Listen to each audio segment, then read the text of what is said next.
നമസ്കാരം സുഹൃത്തുക്കളെ. ട്രംപ് നാളെ ചൈനയിലേക്ക് പോവുകയാണ്.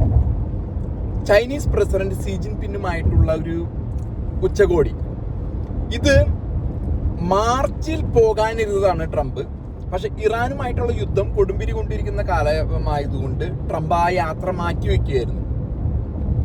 ഈ പോക്കിന്റെ ഉദ്ദേശം ഈ ചർച്ചകളിൽ വളരെ പ്രാധാന്യമുള്ള കുറച്ച് ഘടകങ്ങൾ നമ്മൾ വാഷിങ്ടണിൽ നിന്ന് പറഞ്ഞു കേൾക്കുന്നത് എന്ന് വെച്ചാല്, ട്രംപിന് ഇറാൻ യുദ്ധം അവസാനിപ്പിക്കുന്നതിന് വേണ്ടിയിട്ട് ചൈനയുടെ സഹായം ആവശ്യമുണ്ട്. കാരണം ചൈനയ്ക്ക് ഇറാന്റെ മേലെ വളരെ വലിയ സ്വാധീനമുണ്ട്. അപ്പൊ സി ജിൻപിങ്ങിനെ ഉൾപ്പെടുത്തിക്കൊണ്ട് ഈ ഒരു വെടിനിർത്തലിനോടൊപ്പം തന്നെ ഈ യുദ്ധം അവസാനിപ്പിക്കാനായിട്ട് സി ജിൻപിങ്ങിനോട് അഭ്യർത്ഥിക്കാനായിട്ടാണ് ട്രംപ് ഉദ്ദേശിക്കുന്നത്. ഇതിനിടയിൽ ഈ വെടിനിർത്തൽ നടക്കുന്നതിനിടയിൽ തന്നെ പലപ്പോഴായിട്ട് ഇന്ന് പോലും ഇറാൻ കുറച്ച് നിർദ്ദേശങ്ങളുമായിട്ട് വന്നിരിക്കുന്നത് ട്രംപ് തള്ളിക്കളയാണ് ഉണ്ടായത്.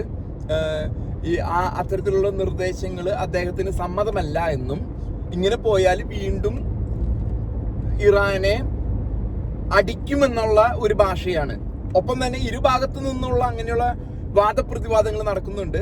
ഇറാനിയൻ പ്രസിഡന്റ് പെസഷ്കിൻ പറഞ്ഞത്, ഞങ്ങൾ തോറ്റുകൊടുക്കാനോ വഴങ്ങിക്കൊടുക്കാനോ തയ്യാറല്ല, ഞങ്ങൾ തോറ്റുകൊടുക്കില്ല എന്നാണ്. അപ്പൊ അതിന്റെ അർത്ഥം ഒരുപക്ഷെ പെന്റഗൺ വീണ്ടും അടിക്കുമായിരിക്കും. വീണ്ടും ഇത്ര നാളും ഒരു മാസത്തോളം നിർത്തിവെച്ചിരിക്കുന്ന ആ യുദ്ധം വീണ്ടും തുടങ്ങും. ഒപ്പം തന്നെ ഇസ്രയേലിലും അതിനു ഉള്ള ഒരു ഒരുക്കുകൂട്ടങ്ങൾ നടക്കുന്നു എന്നാണ് നമുക്ക് മനസ്സിലാക്കാൻ സാധിക്കുക. ഇസ്രായേലിലേക്ക് ഒരു KC-135 റീഫ്യൂവലിംഗ് ടാങ്കറുകൾ അവരുടെ ബെൻഗൂറിയൻ എയർപോർട്ടിൽ കാണപ്പെട്ടു. ഒപ്പം തന്നെ KC-46. അപ്പൊ ഇതൊക്കെ സൂചിപ്പിക്കുന്നത് വീണ്ടും അടി തുടങ്ങാനാണോ, വീണ്ടും അടിച്ചവസാനിപ്പിക്കാനാണോ ഇസ്രായേലും അമേരിക്കയും ശ്രമിക്കുന്നത് എന്ന് വേണം നമുക്ക് മനസ്സിലാക്കാനായിട്ട്. വേറൊരു കാര്യമുള്ളതെന്ന് വെച്ചാല്, ഈ ഇറാൻ ഇപ്പോഴും അവരുടെ കയ്യിലുള്ള മിസൈൽ ശേഖരമൊക്കെ ഉണ്ടെന്നാണ് പറയുന്നത്. ഒരു പക്ഷേ വലിയ തോതിൽ അതിന് കുറവ് വന്നിരിക്കാം എന്നും സൂചനകൾ ലഭിക്കുന്നുണ്ട്. ട്രംപ് ചൈനയിൽ ചെല്ലുമ്പോൾ മറ്റു ഘടകങ്ങൾ ആ ചർച്ചയിൽ വരാൻ പോകുന്നത് തായ്വാനുമായിട്ട് ബന്ധപ്പെട്ട കുറച്ച് വിഷയങ്ങളാണ്.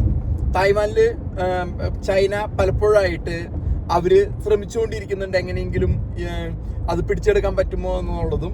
ഇറാൻ അമേരിക്കയും ഒക്കെ ഇറാന്റെ മേലെ ശ്രദ്ധ പതിപ്പിച്ചിരിക്കുന്ന ഈ കാലയളവില് ആ ശ്രമം നടത്തുമോ എന്നും ലോകം നോക്കിക്കാണുന്നു.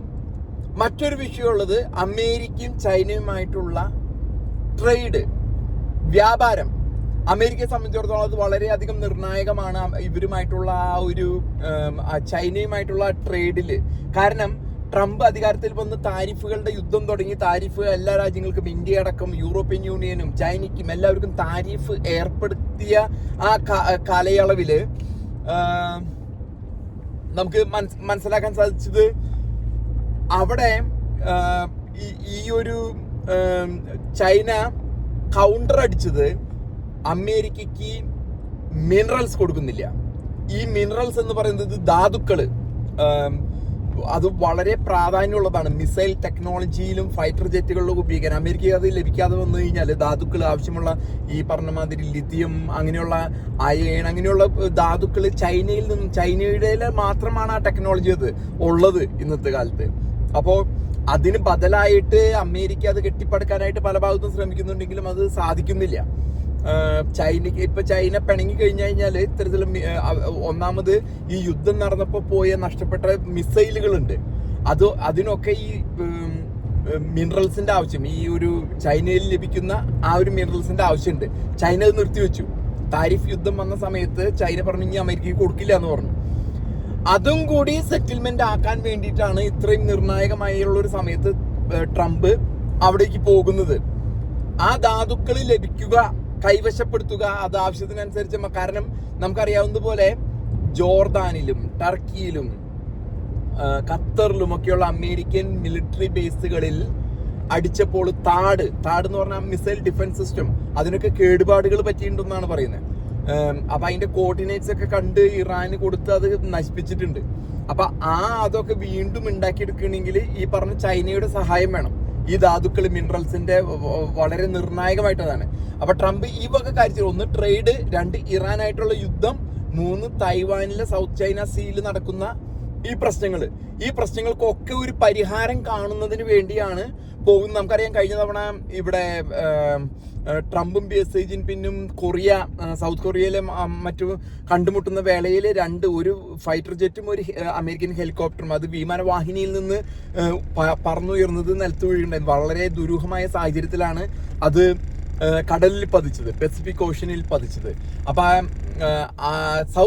ഈ അമേരിക്കൻ വിമാനവാഹിനി കപ്പലുകൾ സൗത്ത് ചൈന സീയില് നങ്കൂരടണത് ചൈനയ്ക്ക് ഒട്ടും താല്പര്യമില്ല. അവിടെ അമേരിക്കൻ പ്രസൻസ് വേണ്ട എന്നാണ് ചൈന. ഒപ്പം തന്നെ തായ്വാൻ ചൈനയ്ക്ക് വിട്ട് നൽകണം എന്നാണ് ചൈന ഉദ്ദേശിക്കുന്നത്. അപ്പൊ ഇത് എവിടെ എത്തിച്ചേരും? ഇവർ തമ്മിൽ നാളെ കണ്ടുമുട്ടുമ്പോൾ ഒരു ധാരണയിലെത്തുമോ? ചൈനയും അമേരിക്കയും ഒരു ധാരണയിലെത്തുമോ എന്നുള്ളതാണ് ലോകം ഉറ്റുനോക്കിക്കൊണ്ടിരിക്കുന്നത്. അത് ഒരു പക്ഷെ ധാരണയിലെത്തിയില്ല എങ്കിൽ സംഘർഷത്തിലേക്കും എത്തിപ്പെടാം. കാരണം ചൈന വളരെ അടുത്തുകൊണ്ടിരിക്കുകയാണ്. അതായത് തായ്വാനിലേക്ക് അവരുടെ എയർഫോഴ്സിനെയും നേവിനെയും ഒക്കെ അടുപ്പിച്ച് അവർ പല ടെസ്റ്റുകളും നടത്തിക്കൊണ്ടിരിക്കുകയാണ് തായ്വാൻ പിടിച്ചെടുക്കാനായിട്ട്.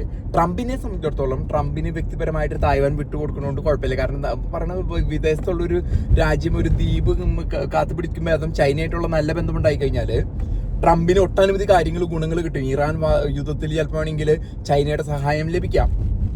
ഈ ധാതുക്കൾ ലഭിക്കുന്നതിൽ, വ്യാപാരം, അതിലൊക്കെ. അതായത് തായ്വാൻ എന്നൊരു ദ്വീപ് രാജ്യത്തിനെ വിട്ടുകൊടുക്കുന്നതോടുകൂടി, ചൈനയ്ക്ക് വിട്ടുകൊടുക്കുന്നതോട് കൂടിയിട്ട് അതിൽ അവിടെയുള്ള ഒരു മൃദു സമീപനം എടുക്കുന്നതോട് കൂടിയിട്ട് അമേരിക്കയെ സംബന്ധിച്ചിടത്തോളം, ഒപ്പം ട്രംപിനെ സംബന്ധിച്ചിടത്തോളം വളരെയധികം നേട്ടമുണ്ടാക്കാം എന്നാണ് ഇത്. ഒപ്പം സീ ജിൻപിങ് പറഞ്ഞാൽ അവിടെ നിൽക്കും യുദ്ധം.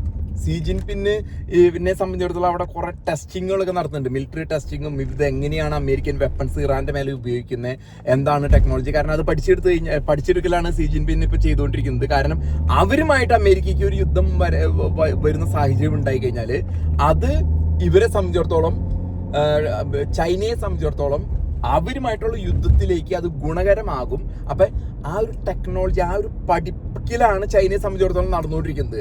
എങ്ങനെയാണ് ഈ യുദ്ധം, അമേരിക്ക എങ്ങനെയാണ് യുദ്ധം ചെയ്യുന്നതെന്നുള്ളത് പഠിക്കാണ് ഇപ്പൊ ചൈന ചെയ്തുകൊണ്ടിരിക്കുന്ന ആ ഒരു ഇത്. നമുക്ക് അപ്പൊ നാളെ മനസ്സിലാക്കാം എങ്ങനെയാണ് ചൈനയും അമേരിക്കയും തമ്മിലുള്ള ആ ഒരു ബന്ധം മുന്നോട്ട് പോകുന്നതെന്നുള്ളത് നാളെ നമുക്ക് കൂടുതലായിട്ട് അറിയാൻ സാധിക്കും.